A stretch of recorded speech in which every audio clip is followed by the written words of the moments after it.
الحمد لله رب العالمين والصلاة والسلام على من لا نبي بعده اما بعد فاعوذ بالله من الشيطان الرجيم بسم الله الرحمن الرحيم كل نفس ذائقة الموت۔ حضرات محترم معزز سامعین، کسی شاعر نے کہا ہے اٹھانا خود ہی پڑتا ہے تھکا ٹوٹا بدن اپنا، اٹھانا خود ہی پڑتا ہے تھکا ٹوٹا بدن اپنا، کہ جب تک سانس چلتی ہے کوئی کاندھا نہیں دیتا۔ میرے دوستو، آج مجھے سمجھنا یہ ہے کہ ہم دنیا میں آئے کیوں، کیا مقصد تھا آنے کا، اور آ کر کے ہم نے کیا کیا۔ جبکہ سرور کونین صلی اللہ علیہ وسلم نے ارشاد فرمایا موتو قبل ان تموتو، مرنے سے پہلے پہلے مر جاؤ۔ حضرات مفسرین نے فرمایا کہ اس کا مطلب یہ ہے کہ موت آنے سے پہلے پہلے موت کی تیاری کر لو۔ اور آج ہم موت کی تیاری نہیں کر رہے ہیں، نہ موت کی تیاری ہے، نہ قبر کی تیاری ہے، نہ حشر کی تیاری ہے، نہ پلسرات کی تیاری ہے، کسی چیز کی تیاری نہیں ہے۔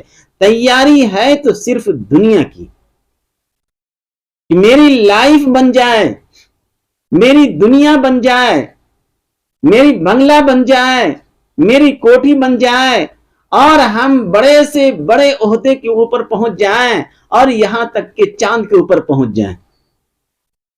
اسی کے اوپر محنت ہو رہی ہے، جبکہ اللہ کے رسول صلی اللہ علیہ وسلم نے ارشاد فرمایا کہ موت سے پہلے پہلے موت کی تیاری کر لو۔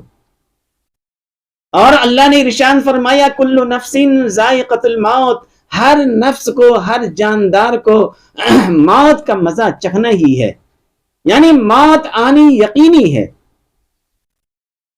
میرے دوستو، ہم تمام لوگوں کو چاہیے کہ ہم موت کی تیاری کریں۔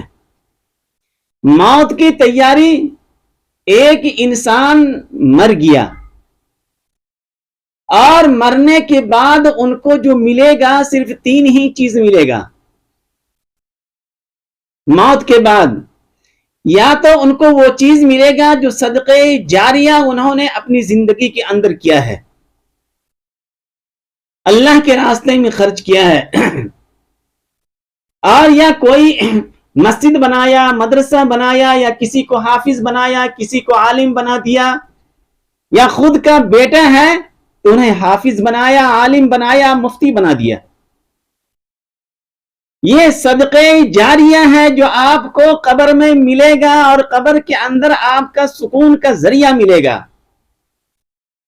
آپ نے بنگلہ بنا کر کے چھوڑا ہے، آپ کے بیٹے وہاں پہ گانجا پھونک رہے ہیں، جوا کھیل رہے ہیں آپ کی کوٹھی کے اندر جو بنا کر کے چھوڑ کر کے آپ گئے ہیں۔ کیا ملا؟ کاش کہ ہم اپنی زندگی میں اللہ کے راستے میں کچھ خرچ کر دیتے، صدقے جاریہ کی طور پہ کچھ نہ کچھ اپنے نام اعمال میں جمع کر لیتے، وہاں افسوس کریں گے آپ۔ ایک تو صدقے جاریہ ہے، دوسرا علم ہے، جو علم آپ نے پڑھا اور دوسروں کو پڑھایا، وہ آپ کے لیے صدقے جاریہ ہے۔ مرنے والا مر گیا، اس کی زندگی میں صدقے جاریہ بھی نہیں ہے، اور اس کی زندگی میں علم بھی نہیں ہے۔ تیسری چیز ہے نیک اولاد، صالح اولاد۔ اگر نیک اور صالح اولاد کو چھوڑ کر کے گئے ہیں تو میرے دوستو، ممکن ہے کہ وہ آپ کا نیک اولاد آپ کے لیے دعا و استغفار کرتا رہے گا۔ یہ 3 چیزیں آپ کو ملے گی، ورنہ میرے دوستو آپ زندگی کو دیکھ لیجئے، زندگی کو بناتے رہیے، بناتے رہیے، محنت کرتے رہیے، کماتے رہیے، کماتے رہیے، کما کر کے انسان چلا گیا قبر کے اندر، کروڑوں کا بینک بیلنس چھوڑ کر کے گیا، وارثین آپس میں جھگڑ رہے ہیں کیسے تقسیم کریں گے، ایک بلڈنگ نہیں کئی بلڈنگ چھوڑ کر کے گئے، وارثین آپ کے آپس میں جھگڑ رہے ہیں، بعض مرتبہ خون اور خرابے کی بھی نوبت آ جاتی ہے، آپ کو کیا ملا؟ اس وجہ سے میرے دوستو، آپ اپنی زندگی کے اندر صدقہ جاریہ بھی کیجئے، اور اگر علم آپ خود سیکھے ہیں تو دوسروں کو سکھانے کی کوشش کیجئے، اور اگر کچھ بھی نہیں سیکھے ہیں، بالکل جاہل ہی ہیں، تو کم از کم کسی اور کو، اپنے بیٹے کو، اپنے بھتیجے کو، یا کسی بھی یتیم اور مسکین کو حافظ بنانے کی کوشش کیجئے، عالم بنا دیجئے اپنے خرچ سے، تاکہ وہ آپ کے لیے صدقہ جاریہ ہو سکے۔ ورنہ میرے دوستو، قبر کے اندر کوئی نہیں پرسان حال ہوگا۔ قبر کے اندر جب میت کو دفن کر دیتے ہیں، وہ انتظار کرتے ہیں کہ کوئی ان کے لیے دعا و استغفار کرے گا۔ بیہقی کی روایت ہے، حضرت عبداللہ ابن عباس رضی اللہ تعالی عنہ راوی ہیں، وہ بیان کرتے ہیں کہ میت کی مثال ایسے ہی ہے جیسے کہ ایک شخص سمندر کے اندر ڈوب رہا ہو، اور وہ دوسروں سے امید کر رہا ہو کہ کوئی شخص مجھے بچائے گا، انتظار کرتا ہے کہ کوئی آئے مجھے بچائے، میں ڈوب رہا ہوں۔ ایک میت ایسے ہی انتظار کرتا ہے قبر کے اندر کہ کوئی ہوگا دنیا کے اندر زندہ، ان کا ضمیر زندہ ہوگا، یا میرے اولاد میں سے بھی ہو سکتا ہے، میرے خیش و اقارب میں بھی ہو سکتا ہے، میرے دوست و احباب میں بھی ہو سکتا ہے، کوئی تو میرے لیے ذخیرہ آخرت بھیجے گا، میرے لیے کوئی بھی دعا و استغفار بھیجے گا، میرے لیے کوئی بھی تلاوت قرآن بھیجے گا، میرے لیے کوئی بھی صدقہ و خیرات کر کے بھیجے گا۔ انتظار کرتا ہے ڈوبنے والے کی طرح، جس طرح ایک ڈوبنے والا انتظار کر رہا ہے، اسی طرح قبر کے اندر ایک میت بھی انتظار کر رہا ہے۔ اور ہم لوگ کیا کرتے ہیں؟ کیسے ایصال ثواب کرتے ہیں؟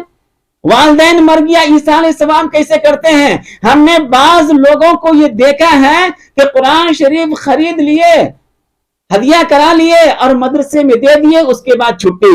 باپ میرا مرا ہے اور قرآن پڑھنے کے لیے کرائے پہ لوگ لا رہے ہیں۔ تف ہے ایسی زندگی کے اوپر۔ آپ نے خود قرآن پڑھ کر کے کیوں نہیں بخشا؟ آپ نے خود صدقہ و خیرات کر کے کیوں نہیں بخشا؟ میرے دوستو، ایک جگہ جانا ہوا قرآن خانے کے اندر، بہت پہلے کا واقعہ ہے کہ میں وہاں پہ بیٹھا ہوا ہوں اور بچے قرآن شریف پڑھ رہے ہیں اور انڈیا پاکستان کا میچ بھی دیکھ رہے ہیں۔ گھر والے یہ سمجھ رہے ہیں کہ سب کے سب قرآن شریف پڑھ رہے ہیں، پارا لیے ہوئے ہیں ہاتھ کے اندر، اور میں بیٹھ کے دیکھ رہا ہوں۔ وہ لوگ 1 گھنٹہ 2 گھنٹہ تک پڑھتے رہے، لیکن کسی نے بھی قرآن شریف نہیں پڑھا۔ کوئی صاحب گھر کے آ گئے تو ذالک الکتاب لا ریب فیہ ھدی للمتقین الذین یؤمنون بالغیب، بس پڑھنا شروع۔ اور جہاں گھر کے آدمی گئے تو کتنا رن ہوا، کتنا اسکور ہوا، بس یہ چل رہا ہے۔ بتائیے آپ کے ماں باپ کو تلاوت قرآن کا ثواب پہنچ رہا ہے یا وہ کرکٹ دیکھنے کا ثواب پہنچ رہا ہے؟ تف ہے ایسی زندگی کے اوپر۔ اور کسی کا باپ انتقال کر گیا ہے، بیٹا کیا کرے گا؟ 3 دن کے اندر قرآن خوانی کرے گا۔ جس دن انتقال ہوا ہے پیاس اس دن لگی ہے، اور یہ ایصال ثواب 3 دن کے بعد کر رہے ہیں بیچارہ۔ جب تک قبر کے اندر کٹائی پسائی ہوتی رہتی ہے، مردہ چلاتا رہتا ہے، چیختا رہتا ہے۔ شریعت کا مزاج یہ ہے کہ جیسے ہی انتقال ہو اسی وقت سے ایصال ثواب شروع ہو جائے، اور اسی وقت مغفرت کی دعائیں شروع ہو جائے۔ ہم 3 دن کا انتظار نہ کریں۔ بعض لوگ 3 دن کر لیتے ہیں، اس کے بعد چھٹی پھر 20 دن میں کرتے ہیں۔ کسی کرائے پہ لائے اور قرآن شریف پڑھوائے، اور بعض علاقے کے اندر تو پورے گاؤں میں دعوت کرتے ہیں۔ دعوت کھانے والا بھی بیوقوف، اور جو دعوت کیا ہے وہ سب سے زیادہ بیوقوف۔ اگر ان کی مثال گدھوں سے دی جائے تو کم نہیں ہے۔ اور اس کے بعد پھر چھٹی، پھر 40 میں پورے محلہ دعوت کریں گے۔